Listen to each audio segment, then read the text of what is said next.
En Tunisie, le président Béji Caïd Essebsi a été victime d'un grave malaise et se trouve dans un état très critique. Au Madagascar, 16 morts sont 16 morts lors d'un concert pour la fête nationale. Et puis le dernier sujet, ce sera le Togo. Nous parlerons des municipales, la fin de la campagne électorale dans quelques heures. Et puis on verra également les grands enseignements de cette campagne autour du plateau. Sylvestre Béni, directeur de publication de La Manchette. Bonsoir Sylvestre. Bonsoir Samuel et bonsoir à toutes et à tous. Credo Tété, directeur de publication de Le Médium. Bonsoir Credo. Bonsoir Samuel, bonsoir à tous ceux qui nous suivent. Roger Azondiani, cadre du Parti démocratique panafricain PDP. Bonsoir Roger. Bonsoir Samuel et bonsoir également à tous ceux qui nous suivent. La Tunisie, pour commencer, le président Béji Caïd Essebsi, âgé de 92 ans, est dans un état critique, mais stable après avoir été hospitalisé pour un grave malaise. C'est ce qu'ont annoncé un de ses conseillers et la présidence. La situation du président est critique, a indiqué son conseiller Firas Gefresh sur Twitter. Il a ensuite précisé que l'état du président est stable, démentant les rumeurs faisant état de sa mort.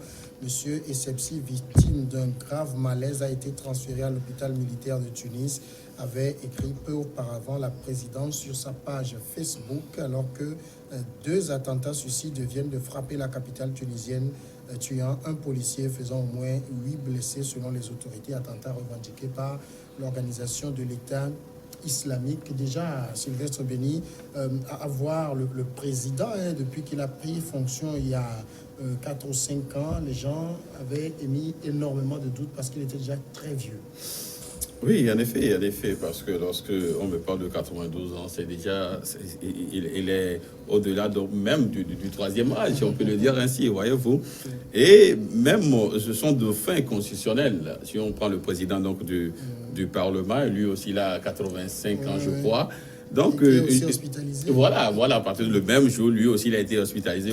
Mais bon, je crois qu'il y a quelques heures, j'ai appris qu'il est quand même sorti. Hein, il a invité, hein, du moins, les représentants donc, des partis pour réfléchir éventuellement en cas d'absence du pouvoir du président. Mais je crois que le problème ici à soulever, c'est qu'en Afrique, nous avons tendance à avoir des présidents assez vieux, assez vieux sur le continent. Il y a le Congolais qui est là, il y a le Camerounais, Paul Biya, qui passe la moitié même de son mandat, je crois, en Suisse, hein, à Genève, voilà. Et puis, il y a le président nigérian, Buhari aussi, qui est à chaque fois donc, du côté de l'Angleterre. Donc, le problème aujourd'hui, je crois que l'Afrique doit aller, s'il le faut, à l'école de l'Europe. Aujourd'hui, vous verrez que si vous prenez la crème donc, des présidents en Europe, l'âge est compris entre 31 et 40 ans. Il y a Macron qui a 39 ans, il y a l'émir du Qatar qui aura 37, il y a le président canadien qui a moins donc, de 39. Donc il y a tellement donc, de présidents jeunes aujourd'hui, je crois qu'on doit aller. Autrichien avec 31 ans. 31 ans, voilà. Je crois Voilà, qu'aujourd'hui, on doit aller quand même à cette école-là. Mais le problème en Afrique, c'est le problème de gouvernance où les gens ont tendance donc à rester éternellement au pouvoir. Et bon, on passe par la Constitution. Bon, c'est vrai, oui, Roger. Oui, lorsque j'ai écouté la réponse de mon cher frère ami, cela m'a fait sourire. Mais au même moment, la réponse à son inquiétude s'est retrouvée dans ce qu'il a dit. Il a dit tout à l'heure que vous avez un problème d'alternance dans notre pays, dans nos pays africains. Vous prenez un opposant qui fait 20 ans avant d'arriver au pouvoir. Mais ça, c'est pas interdit. C'est pas interdit. Donc, ce n'est pas les présidents africains qui ont voulu être au pouvoir à 92 ans. C'est parce qu'il y a un système qui ne permet pas une alternance. C'est ça qui fait que les gens ont tellement combattu qu'arrivé à un moment, ils sont vieux et c'est en ce moment qu'ils ont... Prenez l'exemple d'Alpha Condé. Il a fait combien de temps dans l'opposition? Donc, le problème ne se pose pas en termes d'âge, mais le problème se pose plutôt, à mon avis, en termes de volonté de nos pays africains à permettre à ce que l'alternance se fasse. Vous avez fait 2 mandats, vous partez. Celui qui a 25 ans, il vient. Mais le problème aussi peut se poser en termes d'âge. Je te donne l'exemple de Nelson Mandela. Il est arrivé au pouvoir assez vieux, mais il a fait un mandat, il est parti. Je crois que nos opposants aussi qui arrivent assez vieux. Il n'a même pas encore fini son premier. Son premier mandat, voilà, il peut encore. Et regardez Bouteflika qui a voulu forcer les choses, finalement il a été mis KO par la maladie. Voyez-vous? Donc aujourd'hui, même si tu es assez vieux, tu arrives au pouvoir, mais fais un mandat et puis quitte le pouvoir, libère le plancher, sinon c'est la mort. De toute façon, quand on a 92 ans et qu'on fait un malaise qualifié de grave, bon, c'est compatible avec l'âge. Oui, c'est compatible avec l'âge. Donc il faut que le président tunisien se pose la question. C'est vrai, avoir plus de 92 ans et puis quelques semaines. Donc il faut dire que l'âge va compter beaucoup.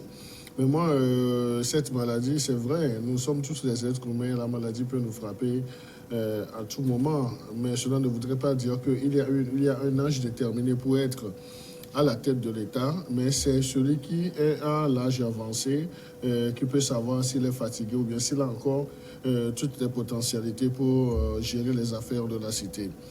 Mais avec sa maladie, avec ce malaise, j'ai retrouvé aussi un aspect qui est positif. Donc on ne nous a pas dit que le président tunisien a pris l'avion pour aller dans un hôpital occidental. Donc ça, c'est déjà un point. La Tunisie a une médecine très avancée. La Tunisie a investi aussi bien dans la formation de ces médecins que dans les infrastructures, dans la logistique nécessaire. Donc cela doit servir d'exemple aux autres pays africains parce qu'ils doivent, au-delà, ou bien outre l'aspect formation sur le plan éducation, donc ils doivent investir également dans, disons, dans la santé, dans le milieu hospitalier. C'est un bel exemple que le président tunisien a donné en restant, en se faisant traiter dans son pays. Donc là, si les autres pays africains copient cet exemple, donc je crois que cela ne profiterait pas uniquement aux chefs de l'État, mais cela profiterait également aux populations parce qu'on aura des infrastructures assez développées. Et lorsqu'on va investir également dans la formation de qualité des prestataires de soins de santé, donc on peut dire qu'on a fait un pas en avant. Alors, Roger Azodjani, quand on a un certain âge, normalement, pour quelqu'un de 92 ans, les charges de chef d'État sont quand même très lourdes.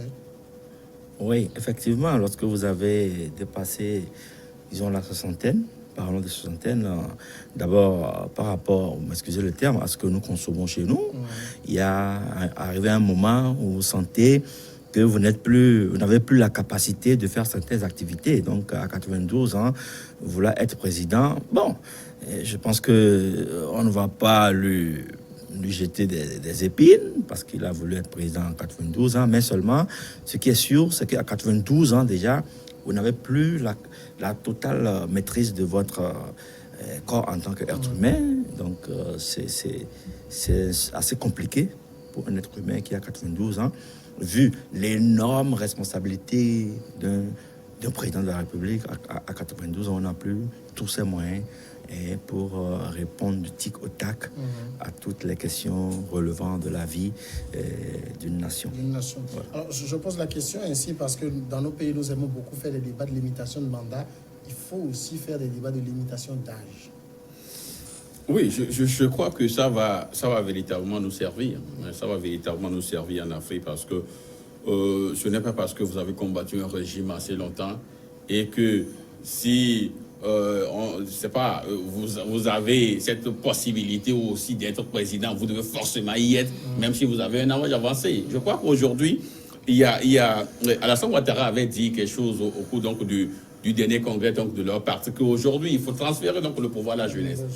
Voyez-vous, je crois que nécessairement, on doit aller là, parce qu'aujourd'hui, il y a quand même des jeunes qui ont des têtes bien faites, qui reviennent parfois des écoles occidentales et tout, donc qui ont un bagage assez important pour diriger une nation. Donc, franchement, entre guillemets, que les vieux nous excusent, mais aujourd'hui, on a quand même tellement de talent au niveau de la jeunesse pour conduire donc les affaires. Donc, je crois véritablement qu'il faut en arriver là. Au Togo, je crois qu'entre-temps, c'était limité à 70, ou je me rappelle. Donc, il faut le faire. Il faut le faire. Ça me rappelle encore une histoire au Togo où, et quand je dis Togolais, c'est votre président qui vous parle. Oui, vous savez, celui dont je parle, Boba Kitani. Après, il est parti donc, à l'étranger. Malheureusement, il est décédé. Voyez-vous, donc aujourd'hui, je crois que la présidence, du moins, la présidente demande tellement d'efforts. Voyez-vous, même si vous êtes affecté par la maladie, mais acceptez et passez les témoins. Aujourd'hui, le président gabonais, Ali Bongo, dirige presque le pays par procuration. Voyez-vous, il est presque effacé et c'est le Premier ministre qui est là et qui fait pratiquement tout. Je crois que... Mais contrairement à Ali Bongo, il est jeune. Hein, oui, il est jeune, mais aujourd'hui, il est pratiquement affaibli par la maladie. Donc, je crois qu'aujourd'hui, la logique voudrait bien qu'il se mette à l'écart, mais s'il doit faire pas des alchimies, s'il doit trouver des formules pour qu'au moins un de ces deux faits arrive au pouvoir, pour être tranquille, parce que c'est justement ce qu'ils craignent en Afrique, hein, c'est-à-dire la chasse aux sorcières. Donc, il doit se mettre à côté et puis quelqu'un d'autre, un dauphin qui va quand même protéger ses arrières, ouais, puisse quand même prendre le pouvoir. Alors, non, mais moi, je crois qu'en termes de... Je voudrais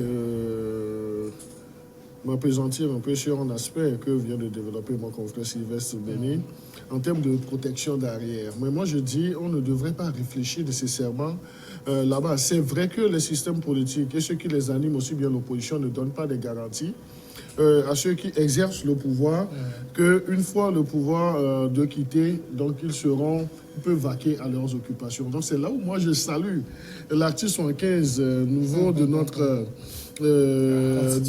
constitution. C'est vrai, donc les gens vont dire... La meilleure garantie, ce n'est pas de bien faire aussi. Non, la meilleure garantie, c'est de bien faire. Mais nous sommes des êtres humains et lorsque vous avez une responsabilité, ramenons le sujet au niveau de nos associations basiques.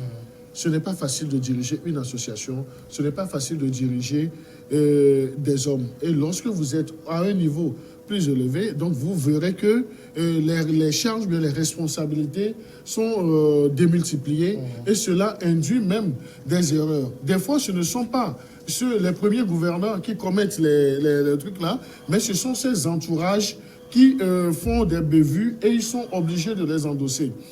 La logique voudrait quoi? Voudrait signifier quoi? Avec l'esprit de l'article 75 qui ne voudrait pas dire aucunement impunité, 100%, avec ça, si nous avons cela dans nos constitutions, au moins ça peut rassurer ceux qui ont tendance à s'éterniser au pouvoir, à aller au-delà des mandats réglementaires. Donc ça, c'est juste une réflexion. Donc c'est pour dire que le problème, aussi bien cette volonté qui doit provenir de ceux qui sont au pouvoir, de savoir débarrasser le plancher, il va falloir qu'on réfléchisse également à leur donner des garanties. Il y a un autre point qui m'a intéressé. C'est vrai, Sylvestre l'a dit, Roger l'a dit.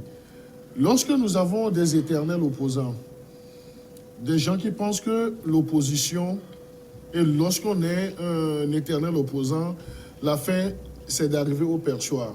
Donc là, c'est pour ça qu'on fait la politique aussi. Ce n'est pas uniquement pour ça. Donc on ne lutte pas pour soi. On ne lutte pas pour soi du moment où on abuse du vocable peuple ou bien population. Nous faisons des choses pour la population. Oui, on veut conquérir le pouvoir pour servir la population. Cela ne voudrait pas dire que c'est en tant qu'éternel opposant, c'est toi seul qui as la matière grise au sein de ton parti politique. L'exemple de Alpha Condé aujourd'hui, du côté de la Guinée-Conakry. Donc c'est un exemple assez malheureux parce que nous l'avons vu. L'opposant farouche, mais quand il est arrivé au pouvoir, tout ce que M. Alpha Condé fait aujourd'hui, donc vous ne pourrez pas me dire, même en offre que vous l'épousez, ou bien que vous reconnaissez dans ce Alpha Condé opposant farouche et autrement. Parce que ce qu'il dénonçait, mais lui il est venu, il a multiplié ça par 10, par 20, par 100. Je